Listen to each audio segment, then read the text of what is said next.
Dewan Etik Mahkamah Konstitusi mengaku Patrialis Akbar termasuk anggota Hakim Konstitusi yang sering tersandung kasus. Ketua Dewan Etik MK Abdul Mukti Fajar mengatakan telah beberapa kali memeriksa Patrialis terkait dengan beragam kasus. Ketua Dewan Etik MK Abdul Mukti Fajar mengatakan sudah beberapa kali memberikan peringatan kepada Patrialis Akbar, baik melalui teguran ataupun tertulis. Kasus yang ditangani oleh Dewan Etik terkait dengan sejumlah informasi pemberitaan media massa. Abdul menuturkan Patrialis telah diperiksa sebanyak 2 kali terkait dengan perkara tersebut. Selain itu, Dewan Etik juga pernah menangani perkara Patrialis yang berasal dari laporan sejumlah pihak yang tengah mengajukan uji materi di MK.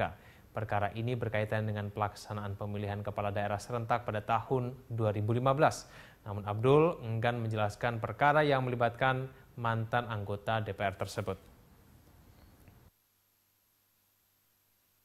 Supaya MK membentuk Majelis Kehormatan Mahkamah Konstitusi, yang kedua membebaskan dulu dari hakim itu dari tugas-tugasnya. Ya, tidak boleh ikut sidang, tidak boleh ikut rapat, macam-macam. Nah, kemudian bolanya bergeser dari Dewan Etik ke MK-MK kalau sudah terbentuk. Jadi Dewan Etik hanya mengantarkan terbentuknya MK-MK. Selanjutnya adalah kewenangan MK-MK untuk memutuskan. Kalau diputuskan sebagai pelanggaran berat, dan itu ya seperti Pak Akil yang sudah kasusnya waktu itu juga OTT, akhirnya kan diberhentikan dengan tidak hormat.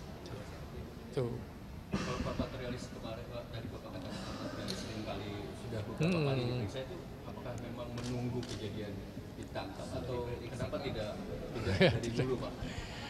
Ya kan pelanggaran etik itu mungkin memeriksa kasus-kasus etik itu lebih susah daripada kasus-kasus hukum.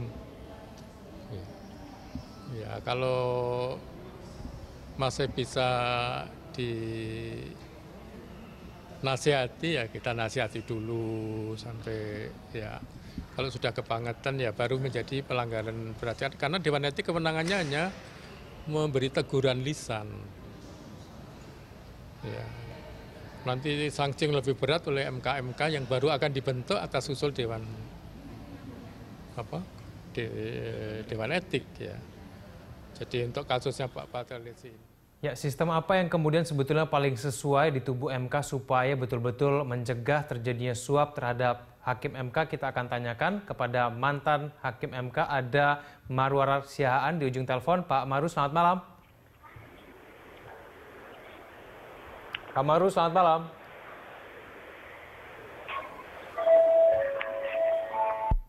Pak Marwarar Siahaan, selamat malam.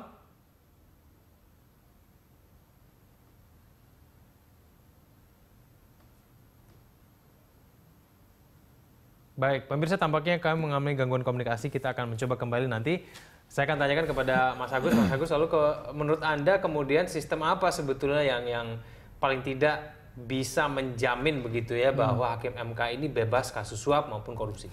Ya, sebenarnya tadi apa yang disampaikan oleh Pak Mukti Fajar menarik ya, bahwa Dewan Etik sebenarnya sudah melakukan pemeriksaan terkait beberapa hal yang kasusnya diduga secara etik melibatkan Pak Patrialis. Nah, cuma sayangnya kan publik nggak banyak tahu nih, nggak banyak tahu apa yang pernah dilakukan. Ini udah tanda-tanda nih sebetulnya. Sebenarnya sudah ada gejala-gejala ke arah yang dalam tanda kutip, nah ini nakal nih kayaknya ini. Nah, tapi kok misalnya tindakannya nggak makanya kalau misalnya kemudian secara transparan gitu, secara periodik juga disampaikan kepada publik soal track record para hakim yang ada di MK, itu publik jadi menurut saya kalau keterbukaannya sudah ada, mungkin publik akan lebih aktif menyampaikan laporan pengaduan terkait dengan kasus yang sedang berperkara tentang pilkada atau mungkin tentang uji materi. Jadi pelibatan publik ini harus dimulai lebih luas gitu, sama seperti bagaimana ketika proses rekrutmen dilakukan gitu. Jangan sampai hanya sebatas proses rekrutmen saja. Baik, kita kembali mencoba untuk menghubungi mantan Hakim MK, ada Marwarar Siahaan. Pak Maru, selamat malam. Pak Maru, selamat malam.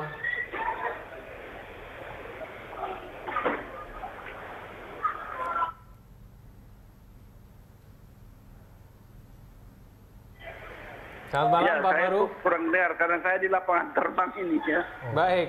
Pak Maru, selamat malam. Apakah suara saya terdengar jelas, Pak Maru? Ya, baik-baik aja deh.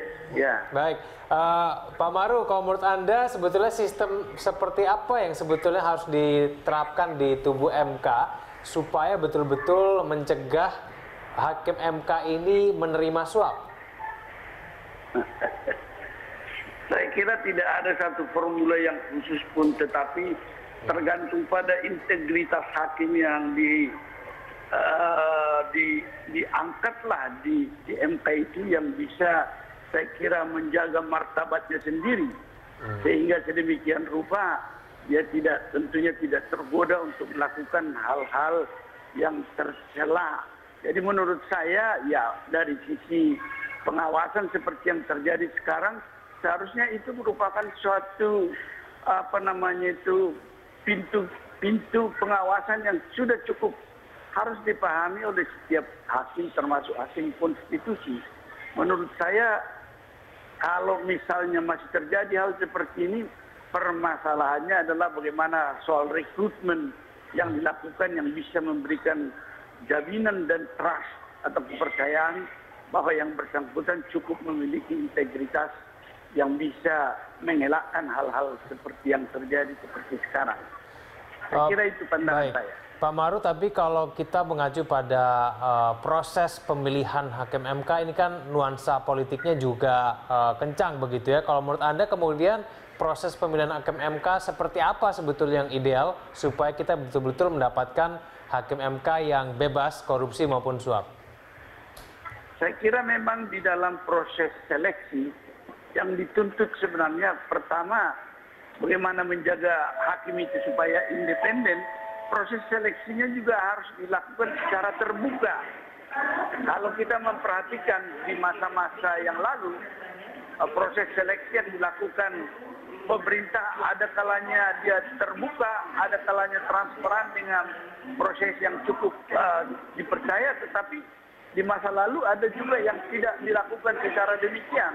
Oleh karena itu menurut saya apa yang terjadi seperti sekarang ini harus dapat menjadi suatu motivasi bagi kita, adanya suatu panitia seleksi yang orang-orangnya juga meskipun dilakukan oleh pemerintah seperti yang sudah dilakukan juga, panitia seleksi terdiri daripada orang-orang yang komposisinya bisa menggambarkan apa yang disebutkan wakil dari masyarakat, wakil dari pemerintah, dan wakil juga dari kekuasaan yudikatif itu sendiri. Tetapi di sini parameter yang dipakai tentu saja menurut saya di samping kemampuan secara juridis juga adalah yang paling penting, bahwa terbuka dia sehingga bisa dievaluasi oleh masyarakat bagaimana sebenarnya track recordnya di masa-masa yang lalu. Saya kira ini yang kadang-kadang kalau saya perhatikan terjadi bukan hanya di kalangan pemerintah, tetapi juga mungkin orang menganggap di Mahkamah Agung juga demikian. Oleh karena itu ke depan inilah yang menjadi fokus daripada perhatian yang sebenarnya di dalam Perpu tentang MK yang lalu yang dibatalkan kemudian itu, mekanisme itu sudah tersusun sedemikian rupa, baik dari sisi bagaimana prosesnya, bagaimana orang-orang yang menseleksi, maupun bagaimana sebenarnya keterbukaan untuk menguji integritasnya yang disajikan kepada masyarakat melalui masukan-masukan yang di-invite atau diundang di dalam ke dalam panitia seleksi. Saya kira ini yang bisa saya katakan. Baik, Pak Maru, kalau kita cermati kan Patrialis Akbar ini pernah menjabat sebagai anggota DPR, juga pernah menjabat sebagai Menkumham pada waktu itu. Apakah ada profil-profil tertentu yang menurut Pak Maru sebetulnya sebaiknya jangan begitu dijadikan hakim MK? Karena potensi untuk terjadinya pelanggaran undang-undang itu besar begitu, adakah?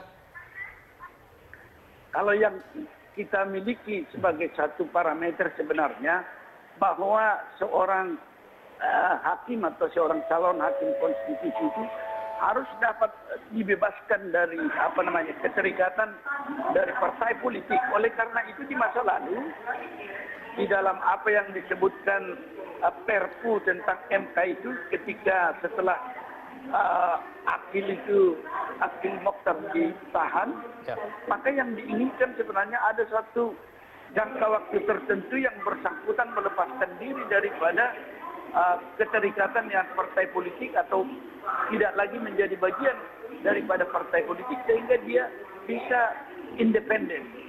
Yang kedua tentunya kalau sudah pernah menjadi anggota DPR, sudah pernah menteri, menurut saya sih belum dapat informasi yang jelas bagaimana peristiwa yang terjadi ini, tetapi tentu saja itu sebenarnya sudah boleh dikatakan mapan sebenarnya dari sisi income yang boleh dimilikinya. Oleh karena itu, kalau ini terjadi lagi seperti ini, saya kurang tahu bagaimana mengukurnya, tetapi mungkin ada mekanisme tertentu yang saya tidak pastikan bahwa integritas seseorang itu sebenarnya bisa ditemukan ketika ada proses seleksi itu. Nah, ini yang saya kurang tahu bagaimana mekanisme ketika beliau ini diangkat menjadi hakim MK, apa yang dilakukan, apa yang disajikan datanya, dan bagaimana cara melakukan evaluasi terhadap hal-hal tersebut. Ini saja yang bisa saya katakan, Pak. Baik, Pak Ma'ruf, mohon ditahan telepon Anda. Kita akan lanjutkan dialog ini usai jeda. Saya akan juga tanyakan tanggapan nanti kepada Mas Agus dari ICW. Pemirsa, Prime Time Talk akan segera kembali.